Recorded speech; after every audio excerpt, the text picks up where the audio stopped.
Hi, I'm Dusty Showers with the Second Baseman, and I'm here with a very special friend. Actually, Pink and I are here with a very special friend, Sue Bergeron. Pronouncing it right, correct? Yes. Because sometimes Sue is hard for me to pronounce. I wanted to do a video. Sue is a breast cancer survivor, diagnosed in, what did we say, 09? November-ish of 09. And she was telling me her story earlier on the phone. I was driving to St. Pete to do some other animal work, and she was telling me her story, and I said, I really want to share that because there's some things that I think that the Second Baseman can help out with, but even more than that, I think that people on Facebook and their friends can help out with as well. So the most important thing for you right now, and I'm sitting in part of it here as a chair, but the van, it has to do with your mobility and you getting around. And actually, let me go back. You had multiple fractures. And why did you have those fractures? The chemo that they used for my chemotherapy is now attacking my bones, making them weak, brittle, to where they're breaking. I can just, barely hit them, and my bones are breaking from that. So just because you have breast cancer and then you have the treatment doesn't mean everything's over and life gets good. You think it's all over with, and then, but this happens many months later, a year later. Mm-hmm. You just barely move your foot to go over a 1/4 inch step. And I broke the whole side of my foot and all my toes. And then a month later, I did slip in the restroom, but I fractured. I get them mixed up, which one's there. But in my left leg, I broke the tibia, I think it's called, or the femur, my kneecap, and then the tibia or femur up here. I get confused. Femur, tibia, fibula, I believe, or Okay. tib fib if you want to cheat. And I had to go into a nursing home in St. Pete. For how long? 14 weeks.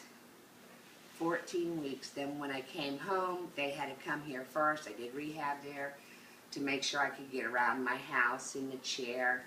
We had to put a bar up on my bed, kind of like a hospital bar, so I can get in and out of bed. And, they had to put a portable things in the bathroom so I can use the restroom and stuff. And I had a brand new van. It was a 2011. Beautiful van. Chrysler Town and Country. No problems with it. But now I find out that I'm almost confined to my wheelchair now because of my bones breaking due to the chemo. Chemo saved my life, but now it's breaking my bones. And then on top of that, there was a car accident. My husband was T-boned in our minivan when I was getting out of chemotherapy, going into radiation. He was on the same job for 35 years. When they found out I had cancer, they let him go because they were self-insured and didn't want to pay his cancer bills, my cancer bills. So it's not just a matter of you going through treatment for your breast cancer, but now your husband's lost his job, you've lost a vehicle, everything else that comes along with that, struggles with the finances, and now it's your mobility that we're really trying to address now. So you've bought a used minivan, find out motors are burnt out on it, and essentially what you said to me is if you can get $700, you should be able to get that fixed. Is that correct? Yes, sir. And what does that mean to you? If you have that van, what does it mean? To me, it's like the last piece of straw getting my life back together. The most valuable thing in my life, besides my husband and my daughter, is my grandson. I live life through his eyes. Well, I'm stuck here. I can't go do nothing. I could get in the van and bring him to the park. He's 7, so he can play, Maybe save up enough money to go to a baseball game with him. Be able to go over to him and his mama's house and visit. Just be with my grandson again and enjoy life. He's my life.